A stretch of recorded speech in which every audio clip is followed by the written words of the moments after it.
Cześć wszystkim! Dzisiaj na tapetę bierzemy kreatynę, jeden z najbardziej popularnych suplementów wśród sportowców.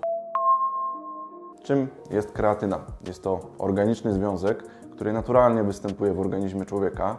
Głównie znajduje się w mięśniach, ale również w układzie nerwowym. Jaka jest funkcja kreatyny, która tam występuje? Jest ona źródłem energii, odpowiada za jej przekazywanie oraz odnawianie.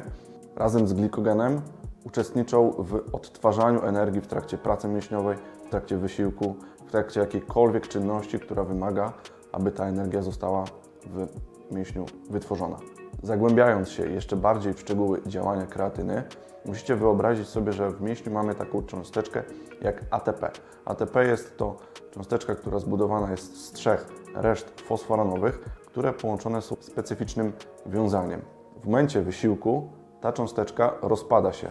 W jej odnowieniu uczestniczy właśnie kreatyna. Z tego względu duża ilość kreatyny w mięśniu jest potrzebna do odtworzenia tej cząsteczki, aby mięsień mógł prawidłowo i wydajnie funkcjonować. Ze względu na bardzo wszechstronne funkcje, jakie pełni kreatyna w organizmie człowieka, stworzono suplement, który ma za zadanie uzupełnić oraz zwiększyć jej ilość w mięśniu. Stworzono suplementy, które można podzielić na kilka rodzajów. Jest to kreatyna monohydrat, kreatyna jabłczan, chlorowodorek kreatyny. Są to 3 najbardziej popularne formy. Można również wyróżnić takie formy jak magnezian, orotan, ewentualnie etyloester. Teraz przejdziemy sobie do stosowania, czyli do tego, w jaki sposób używać kreatyny, aby przyniosła ona wymierne skutki. Niektórzy zalecają, aby na początku zastosować fazę ładowania. Na czym ona polega? Polega ona na tym, że przez pierwszy tydzień stosujecie około 20 gram, może troszeczkę więcej, może troszeczkę mniej, ale ta dawka jest większa niż ta sugerowana, czyli 5 gramów, w celu szybkiego wysycenia mięśnia i szybkiego poczucia efektów działania kreatyny. Kolejna metoda polega na tym, że od początku stosowania używacie standardową dawkę, czyli 5 gramów i tak już przez kolejny okres stosowania ta dawka jest podtrzymywana. Teraz pewnie zastanawiacie się, która forma jest lepsza. Ze względu na to, że kiedyś zrobiono takie badanie, które porównuje ilość kreatyny w tkance mięśniowej, zrobiono to poprzez biopsję mięśnia. Po 2 tygodniach u osób, które stosowały dawkę 5 gramów oraz 20 gramów, to po tych 2 tygodniach ilość kreatyny była identyczna w mięśniu, więc z tego wynika, że faza ładowania jest delikatnie, że tak powiem, bez sensu, ze względu na to, że marnujecie bardzo dużo kreatyny na początku jej suplementacji. Kreatyna jest również suplementem, który powoduje, że komórka mięśniowa staje się bardziej uwodniona. Lepsze uwodnienie komórki mięśniowej sprzyja wszystkim procesom biochemicznym, które w niej zachodzą. Dzięki temu dochodzi łatwiej do procesów syntezy nowych białek mięśniowych oraz do szybszej regeneracji. Z tego względu podczas stosowania kreatyny bardzo ważną kwestią jest picie większej ilości wody niż robicie to regularnie. Zaleca się zwiększyć ilość wody o około 20 do 30%, aby poczuć znacznie lepsze efekty z działania kreatyny. Teraz, jeżeli chodzi o czas, po jakim mogą pojawić się efekty stosowania kreatyny, to musicie delikatnie uzbroić się w cierpliwość przynajmniej na tydzień, ponieważ po około tych właśnie 7 dniach czuć, że ten mięsień jest wysycony kreatyną, zwiększa się delikatnie siła, czuć większe nabicie tkanki mięśniowej. Kontynuując temat efektów, postaram się je troszeczkę rozwinąć i powiem, jakich konkretnie możecie się spodziewać. Po pierwsze, jest to zwiększenie siły mięśniowej. Dzięki temu, że mięsień jest w stanie odtwarzać energię znacznie szybciej i znacznie wydajniej, możecie pozwolić sobie na to, by w trakcie siłowni podnieść większy ciężar oraz zrobić większą ilość serii, powtórzeń itd. Poprzez to, że kreatyna zwiększa ilość wody w tkance mięśniowej, możecie również odnotować szybkie zwiększenie masy mięśniowej. Lepsze nawodnienie komórek jest równoznaczne z tym, że szybciej będą zachodziły procesy regeneracji. Więc pomiędzy treningami znacznie szybciej powrócicie do pełnej sprawności i będziecie mogli dać z siebie znacznie więcej. Jednakże kreatyna przyczynia się do poprawy wyników nie tylko i wyłącznie w sportach siłowych, jest szeroko stosowana w sportach wytrzymałościowych, takich jak piłka nożna, koszykówka, bieganie czy też crossfit, ze względu na to, że bardzo skutecznie poprawia wydolność. Istnieje wiele mitów na temat bezpieczeństwa ze stosowania kreatyny Jest to suplement, który jest bardzo dobrze przebadany w najróżniejszych warunkach. Istnieją badania, w których osoby przyjmowały nawet do 50 gram dziennie. Z tych badań wynikało, że jeżeli osoby, które przyjmują te załóżmy 50 gramów i nie mają żadnych problemów z nerkami, z wątrobą, stosowanie kreatyny w ich przypadku nie powodowało żadnych skutków ubocznych. Jedynym przypadkiem, w którym kreatyna może być niebezpieczna, jest sytuacja, gdy masz jakiś problem z układem moczowym, z nerkami. Wtedy zalecałbym kontrolę lekarza, ewentualnie jakieś badania kontrolne, morfologiczne w celu weryfikacji, czy możesz stosować kreatynę, czy też lepiej ją sobie odpuścić. Kiedy najlepiej stosować kreatynę? Jest to suplement, który bardzo dobrze się przyswaja.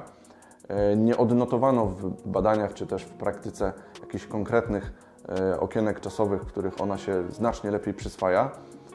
Jeżeli chcesz maksymalnie wykorzystać jej potencjał, to sugerowałbym oczywiście porę okołotreningową, ze względu na to, że po treningu organizm chłonie wszystko jak gąbka, znacznie lepiej.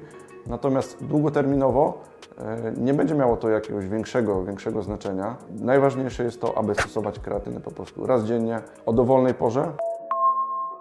Pewnie się zastanawiacie, dla kogo kreatyna jest przeznaczona. Na ogół przyjmuje się, że każda osoba, która wykonuje jakąś aktywność sportową, może spokojnie i bezpiecznie zażywać kreatynę. Dlatego też, ze względu na to, jakąkolwiek aktywność sportową robisz, czy to jest tenis stołowy, czy to jest bieganie, czy to skakanie wzwyż, czy to siłownia, kreatyna w każdym tym przypadku spowoduje, że Twój progres sportowy będzie lepszy oraz szybszy. Jeżeli chodzi o wybranie konkretnej formy kreatyny, to tak, monohydrat ze względu na to, że znacznie bardziej wiąże wodę w komórkach mięśniowych, zalecany jest bardziej osobom, które ćwiczą na siłowni, skupiają się na wyglądzie sylwetki oraz bardzo mocno na sile i na obwodach. Natomiast pozostałe formy, takie jak japczan czy też chlorowodorek, skierowane są do osób, które ćwiczą bardziej funkcjonalnie, nie potrzebują uczucia pompy mięśniowej, czyli będzie przydatna w takich dyscyplinach jak crossfit, koszykówka, czy też bieganie i piłka nożna. Kreatyna występuje nie tylko i wyłącznie w suplementach diety. Znajduje się ona również w mięsach, w rybach oraz w jajach. Ciekawą kwestią, która wyszła na jaw w ostatnich latach, jest również wpływ kreatyny na działanie układu nerwowego, czyli na działanie mózgu. Odnotowano bowiem, iż stosowanie kreatyny może podnosić zdolności kognitywne. Czym są te zdolności kognitywne? Są to takie, że tak powiem, umiejętności naszego mózgu, które powodują, że jesteśmy w stanie się szybciej uczyć, lepiej kojarzyć fakty, szybciej podejmować decyzje. Badania wskazały, że osoby, które stosują kreatynę, wykazywały lepsze efekty właśnie w tych sferach. Czy stosowanie kreatyny jest zalecane bardziej w trakcie okresu masowego, czy w trakcie redukcji? Nie ma to ogólnie większego znaczenia, ze względu na to, że zarówno w okresie redukcji, jak i w okresie budowania masy mięśniowej ta kreatyna będzie miała swoje zastosowanie. Kiedy skupiacie się na tym, żeby dobudowywać masę mięśniową, będzie ona w tym pomocna ze względu na to, że daje dodatkowej energii, aby progresować w treningu, który jest niezbędny do tego, aby ta masa mięśniowa stale rosła. Natomiast w momencie redukcji skupiacie się na tym, aby tej masy mięśniowej jak najwięcej zachować. Kreatyna również jest w tym pomocna, ze względu na to, że jej stosowanie powoduje, że rozpad białek mięśniowych w okresie deficytu kalorycznego jest znacznie mniejszy. Kreatynę warto stosować również z innymi suplementami, które wzmacniają jej działanie oraz powodują, że znacznie lepiej się przyswaja. Bardzo fajnie komponuje się z aminokwasami, które dodają energii oraz powodują, że znacznie lepiej zachodzi proces regeneracji. Fajne jest połączenie kreatyny z cytruliną, które dodaje pompy mięśniowej oraz bardzo fajnie zwiększa siłę. Cytrulina również powoduje, że kreatyna znacznie lepiej się przyswaja. W trakcie treningu można stosować kreatynę razem z węglowodanami carbo, które powodują, że energia jest podtrzymywana znacznie dłużej. Jeżeli chodzi o wiek, w którym można już stosować kreatynę, to badania wykazały, że wśród osób, które stosowały kreatynę i były poniżej 19 roku życia, nie odnotowano żadnych skutków ubocznych. Jest to bardzo bezpieczny suplement i spotykam się z osobami, które stosują kreatynę, a mają około 15-16 lat. Teraz będę chciał rozwiać kilka mitów na temat kreatyny. Pierwszy z nich to taki, że kreatyna powoduje retencję wody w organizmie. Wiele osób boi się stosować kreatynę ze względu na to, że powoduje ona właśnie tą retencję wody i myślą, że to jest definiują to jako zwiększenie się tłuszczowej masy ciała, czyli jakby takie przytycie. Natomiast kreatyna powoduje zwiększenie ilości wody, ale tylko i wyłącznie w komórce mięśniowej, co jest efektem bardzo korzystnym i bardzo dobrze przekłada się na funkcjonowanie mięśni. Kolejny mit. Czy kreatyna jest sterydem anabolicznym? Zastanówmy się najpierw, czym tak naprawdę jest steryd. Steryd to jest endogennie podawany hormon, który naturalnie występuje w organizmie. Podając go, zwiększamy znacznie jego ilość. Natomiast kreatyna jest organicznym związkiem, natomiast nie jest hormonem. Odpowiada ona za odtwarzanie energii, lecz nie wpływa na gospodarkę hormonalną naszego organizmu. Z tego względu nie może być uważana za steryd i jej działanie jest 100% bezpieczne. Czy kreatyna powoduje uszkodzenie nerek?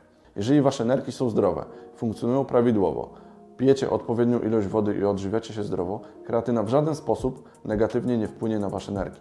Natomiast jeżeli macie jakieś problemy z nerkami, czy to niewydolność, czy macie podwyższony poziom kwasu moczowego, wtedy stosowanie kreatyny skonsultowałbym z lekarzem. Czy kreatyna powoduje odwodnienie oraz skurcze mięśniowe? Wręcz przeciwnie, kreatyna ze względu na to, że bardzo dobrze nawadnia tkankę mięśniową, powoduje, że mięśnie są pełne wody, są bardziej pulchne. Podsumowując, kreatyna jest naturalnym związkiem, który występuje w organizmie człowieka. Można ją stosować dodatkowo w postaci suplementu w celu zwiększenia poprawy progresu sportowego. Jest to jeden z podstawowych takich suplementów, jeżeli chodzi o sportowców. Bardzo zachęcam do zaznajomienia się z tematem kreatyny. Jeżeli jeszcze nie stosowaliście kreatyny, dajcie znać poniżej w komentarzu, jeżeli chcecie, abyśmy troszeczkę dogłębniej opowiedzieli jakąś kwestię.